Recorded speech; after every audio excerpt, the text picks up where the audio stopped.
Hello guys, Virgo sign, energy check po tayo. But this time, gagamit po ako ng ordinary card sa reading natin, no? Welcome po sa Cartomancy 999. Guys, thank you for subscribing. Please support my channel guys, bago pa lang po itong channel ko na ito. Thank you so much. So, paalala lang po muna na this is a general reading. Pwede kayo makaresonate, pwede rin pong hindi. Okay guys? Kung ano lang po yung magre-resonate sa inyo, yun lang po yung kukunin ninyo guys. And leave the rest para sa iba na mga kailangan na messages sa reading na to. Thank you so much. Kung gusto po ninyo ng tarot cards, ilalagay ko po sa description box nito yung channel ko sa mga tarot readings. Pinoy Twins Tarot po, okay? So, kung gusto po ninyo, please click the link na lang po para makapunta kayo dun sa channel na sinasabi ko. And then, every week po ako may readings sa lahat ng zodiac signs. So, please consider subscribe na guys.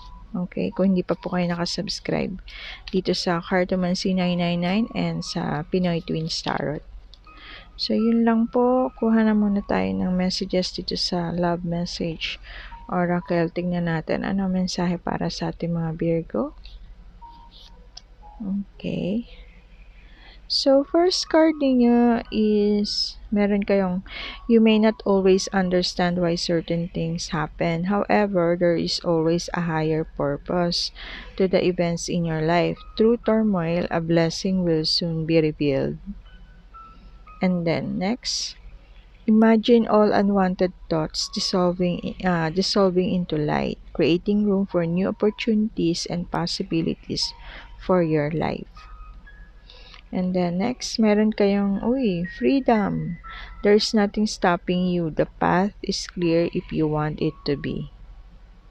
Okay, and then, meron kayong sexual union. Honor the place in one another where you are one eternal soul. Further, you will find true bliss. I feel yung iba sa inyo is LDR na guys. LDR situation. Some of our Virgo at yung person niya. So, let's see ano po ang reading and important messages para sa ating mga Virgo, angel spirits. Ano po ang important messages para sa ating Virgo na hindi pa nila alam? And ano po bang sitwasyon nangyayari sa ating mga Virgo this time? Ay, okay. So, pull na tayo na message. Angel spirits, ano pa nangyayari sa ating mga Virgo? Okay.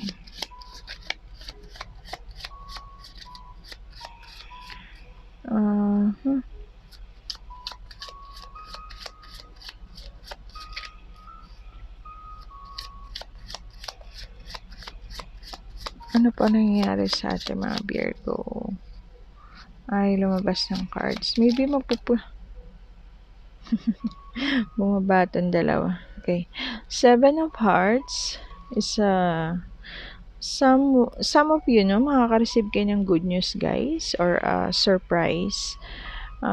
Pwedeng yung iba sa inyo mabubuntis. Kung iniintay nyo na mabubuntis kayo, yun yung surprise sa inyo or good news, no?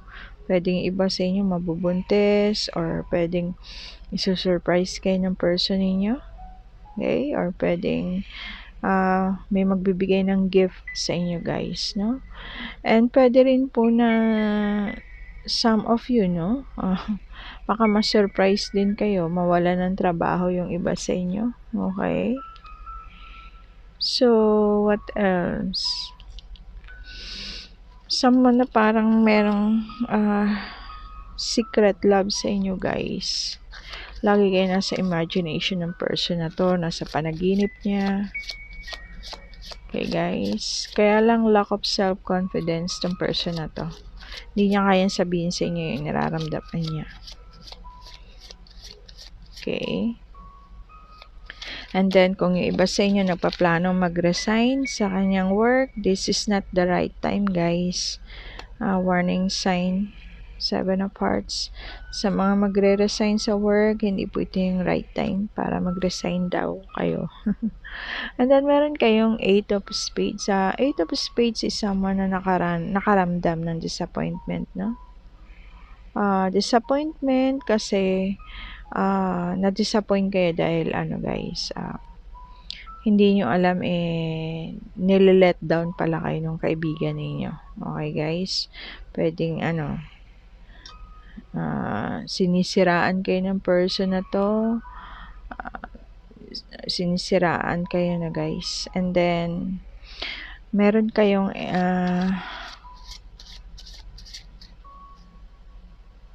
okay. Kung yung iba sa inyo is nag-iintay ng sulat o mensahe from sa person, meron kayo iniintay na magme-message sa inyo, yung person na yun is planning na i-message kayo, no? Some of you makaka-receive kayo ng message from your person. Pwedeng good news din yun, guys, no? Good news ang ibabalita sa inyo na message ng person na yun. Pwedeng gano'n, no, guys?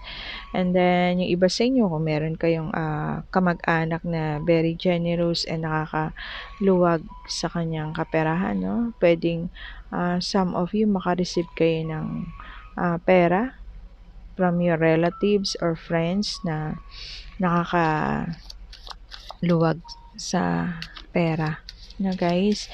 And then, some of you is very independent naman, no? And wealthy na rin yung pamumuhay. Yung iba sa inyo. And then, nasa magandang pangangatawan lang. And then, yung iba naman sa inyo, nasa magandang relationship this time. Masaya lang sila, no, guys? And then, meron kayong Jack of Hearts. This one is your close friend, guys, no? Close friend. Medyo bata pa siya, guys. May siya, honest, no? Honest ng person na to. And very attractive. And then, parang hopeful siya na magkaroon ng new beginning with you, Virgo sign. Close friend mo to, guys, Siguro kasi nga 'di ba sabi ko merong secret na nakakagusto sa inyo, secret love. So maybe yung kaibigan ninyo nakakagusto sa inyo, hindi niyo alam, no, guys. Medyo bata pa siya, guys. Bata pa siya sa inyo. And may bigote siya, guys. And then meron kayong two of hearts. Okay. So siguro sasagutin niyo siguro yung person na to. Kasi two of hearts is a lover and engagement, guys. And yun nga, sabi ko sa inyo, may susulat sa inyo o may magchat-chat sa inyo, guys. Baka hindi niya kaya sabihin kasi nga, di ba, lack of self-confidence. Baka daanin niya sa sulat or sa chat, guys. So, what else? And some of you very successful naman na sa kanyang pamumuhay this time. Sabi ko nga, 'di ba, wealthy na yung iba sa inyo. So, what else? Angel spirits para sa ating Virgo. Ayaw bumaba ng cards, guys.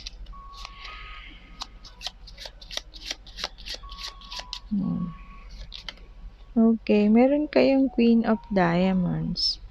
Queen of Diamonds is someone ito yung person na mahilig sa party, mahilig sa chismis, mahilig makipag-socialite, mahilig makipag-flirt. Si Queen of Diamonds. Medyo may pagkaselosa, may pagkamasama yung ugali, guys. Very talkative. Talkative kasi nga mahilig siyang socialite. And then, meron kayong Jack of Diamond. Jack of Diamond is someone na masayahin siya, guys. Masayahin siyang tao. Mahilig siya nakatawa. Lagi nakatawa. Kaya lang, hindi siya nagsasabi ng totoo, guys. Dishonest and Pero may pagkaano naman siya, medyo ano naman siya, abundance naman na 'tong person na 'to, guys. And someone na parang hoping na pakasalan kayo na maging maligaya lang, no, guys. Okay. I feel na magkakaibigan kayo, no, guys. Magbabarkada. And then meron kayong four of clubs. Four of clubs is parang kung dati na maganda yung pagsasama ng iba sa inyo, naging worse na this time, no? Changing for the worse dahil sa pagsisinungaling at pagtataksil. No, guys, kung dating maganda yung samahan ninyo ng person ninyo, parang naging worse na this time dahil may pagsisinungaling at pagtataksil, guys. And then meron kayong Ace of Spades, someone na very obsessed. Nagkaroon ng emotional conflict, kaya nagkaroon ng things to end. Nag-end ang relationship, guys. What else? So, nag-end ang relationship ng iba sa inyo, no, guys, dahil sa pagsisinungaling at pagtataksil. Pero yung iba naman sa inyo nasa magandang relasyon. Masaya lang sila this time, very successful, and what else? Ay, ano may nahulog? Itong dalawa.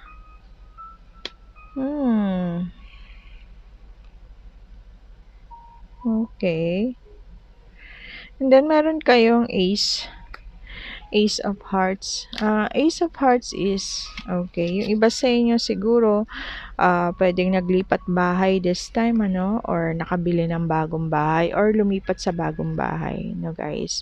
And then, yung iba nga sa inyo, nagkaroon ng new love, okay, kasi nga, diba, meron tayo ditong Two of Hearts, lover, engagement, no, guys. So, yung iba sa inyo, nagkaroon ng bagong relasyon, okay, bagong sagot pa lang siguro yung person, or na-engage pa nga lang sila ng person niya. And then, pwedeng yung iba sa inyo nagkaroon ng bagong kaibigan, no, guys.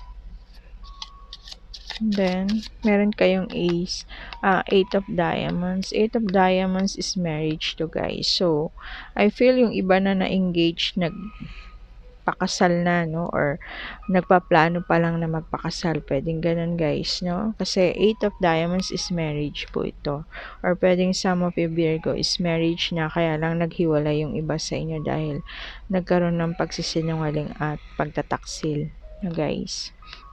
So, Eight of Diamonds is marriage, and then yung iba sa inyo nakakaranas ng ganun na ngayon nangyari sa relasyon ninyo, and then naapektuhan pati yung inyong pamumuhay, no? Nakaranas ng financial loss yung iba sa inyo. Okay? So, what else?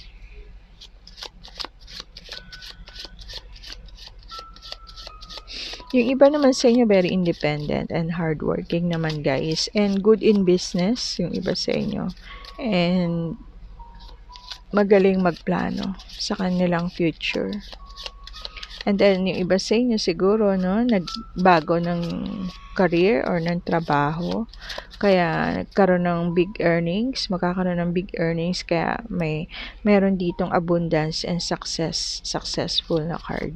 So, yun pala, magkakaroon ng change of career. And yung iba magaling sa business. Very hardworking and independent. Wow. Then what else? Angel Spirits. What else? Last card para sa ating Virgo. Ayaw bumaba. Pull na lang natin, guys. Ayaw bumaba eh. Pull na lang natin, guys. Uy, happy card, guys.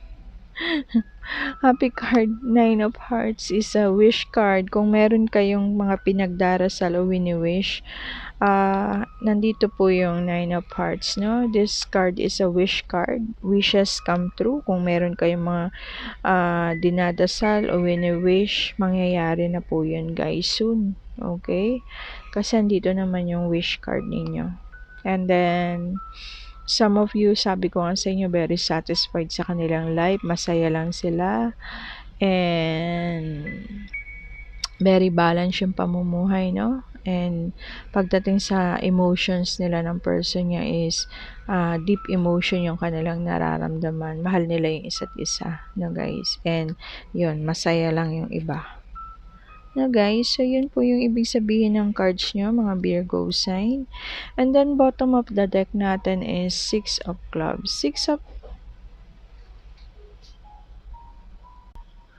Okay guys, bottom of the deck po niya is Six of Clubs, no?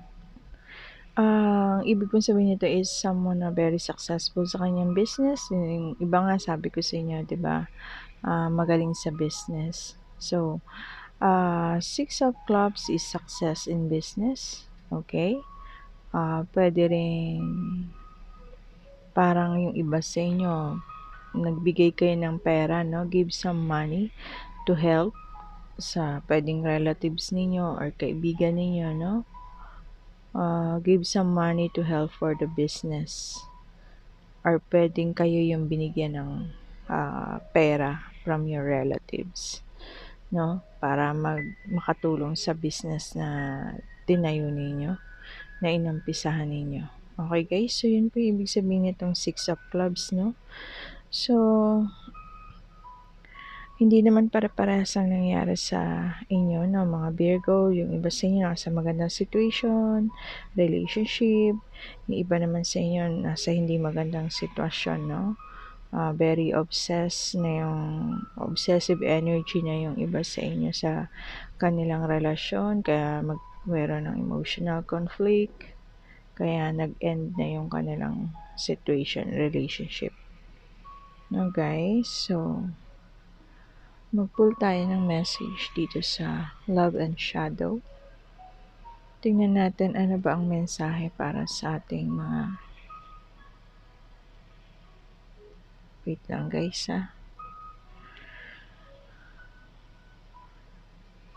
Mensahe para sa ating mga Virgo.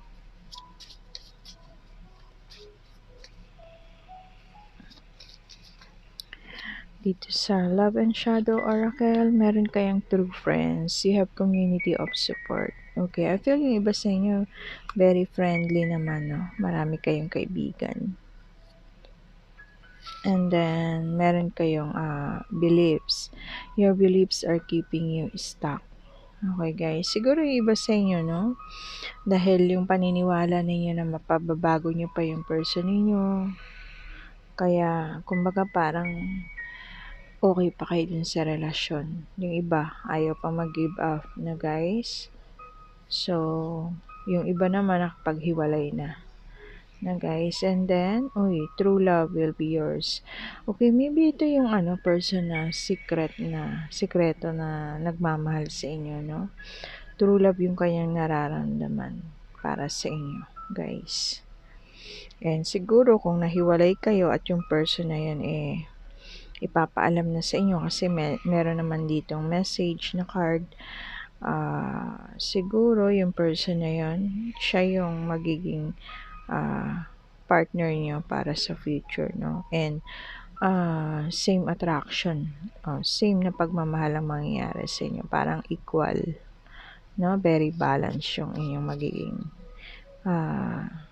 situation ng person na yan. And then meron kayong triggers. This is meant to awaken you, learn from the pain. Okay guys, so yung iba sa inyo yan pala nakaranas na matrigger. Kaya yung iba sa inyo nagkaroon ng awakening, nakipaghiwalay din sa person nila. No guys. And then, okay guys. So, ano pa ba? Mag-pull tayo ng some messages from your person. Tingnan natin ano ba message ng person ni Virgo para sa kanya.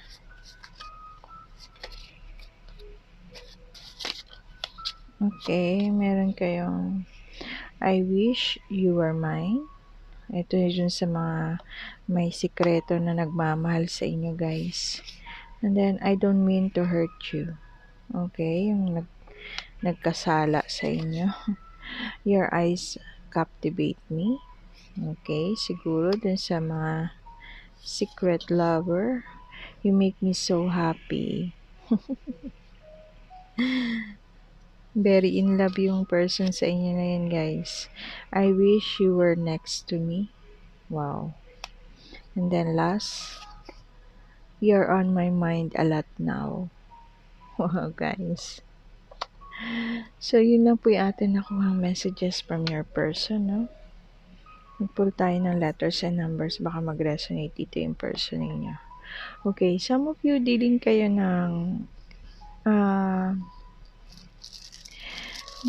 ng earth sign, no? Virgo, Taurus, and Capricorn. Same zodiac sign ninyo. At saka pwede rin pong Pisces. Pwedeng water sign, Cancer, Scorpio, Pisces. Na guys. And then, meron kayo dito, uy, isa lang yung number. Number 18, number 1. And letter N, letter B, letter C, letter H, letter X. Baka mag-resonate yung letters sa initials ng person niyo and then yung number sa birthday or anniversary niyo, guys. So, yun lang po muna, guys, yung ating reading para sa inyo mga Virgo sign. Thank you so much. See you next reading, mga Virgo sign. Kung nagustuhan niyo po yung reading natin, please like naman po itong video and comment po kayo kung nag-resonate kayo. Okay, guys.